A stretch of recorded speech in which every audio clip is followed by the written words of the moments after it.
Desperate times spawn desperate measures, but the problem with schemes that are necessarily put together in haste means that inevitably they're riven with unintended and often highly undesirable consequences. As you will recall, well before the government's JobKeeper scheme was announced, my strong view was that the government needed to properly support all the businesses that its social distancing rules had forcibly shut down. In particular, it had to keep paying workers' wages, like they're doing in Germany and the United Kingdom, because it was grievously unfair to send workers down to Centrelink when it was the government in the first place that had made their jobs disappear. So good on the government for acting fast to keep stood-down workers linked to their place of work. And I accept there has to be some sort of regime for which businesses are eligible and which workers too. But that doesn't excuse unfairness in the legislation that passed the House today that pits one worker against another. For example, why should a business with less than $1 billion a year in revenue be eligible for the JobKeeper payment if its revenue has dropped 30%, but a business with over $1 billion in revenue have to suffer a 50% decline in order to be eligible?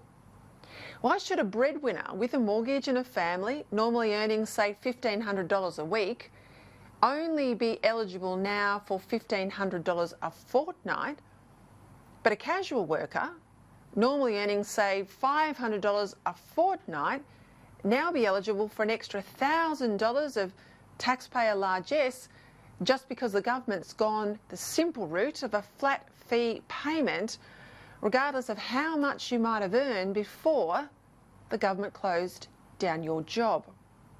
We already know from the government's own numbers that 2/3 of casual workers who will access this new scheme will be paid more because of coronavirus than they earned before the outbreak took hold.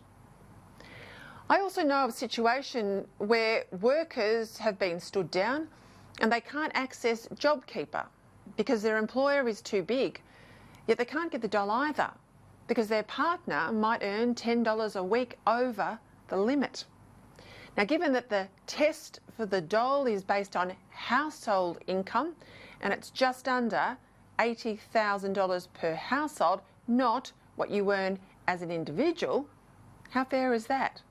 So you're out of work, you yourself have no income coming in, and despite what the government says, and it says this almost every day, there is no JobKeeper and there's no job seeker for you. Now, I pay credit to the government for trying to protect us from the economic consequences of the measures they have put in place to protect all of us from this disease, and in particular the PM, who didn't want to start paying workers anything beyond the dole. So good on the PM for changing his mind here. But the more eligibility rules you put in place, the less fair it all seems. And while voters shouldn't blame the government for the disease itself, let me tell you, they'll blame the government for anything that's perceived to be an unfair response. Now, to fix this, the government just needs to get rid of this artificial distinction between businesses. No 30% or 50% dividing line. Make it all 30%. Because the bloke earning average wages at a big company needs the help as much as the bloke earning the same wage for a small company.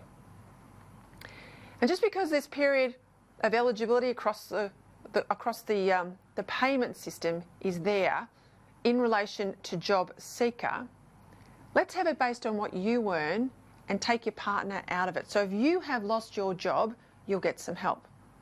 After all, we all pay tax as individuals, not based on our household, and every worker who's lost a job here needs fairness. But it's not just workers who are hit by these unintended consequences. Self-funded retirees, I believe, are hurting most of all. Racing out to protect some tenants who might need help from eviction has wrongly treated every landlord as one and the same. Why should an employed worker, for instance, be able to demand a rent holiday from a retiree landlord when the worker's income is secure, or they at least can go for job seeker or JobKeeper, yet rent may be the only income the self-funded retiree has, given how hard the share market's been hit by this virus as well. Now, I know what governments are like. Once they make a decision and they've made an announcement, they're loath to change it. Their instinct is usually just to try and justify what they've done rather than admit they haven't thought something through carefully enough. But sometimes it's better to be flexible than stubborn and fix what needs fixing rather than dig in. I've given you some suggestions there, Mr. Frydenberg. Over to you.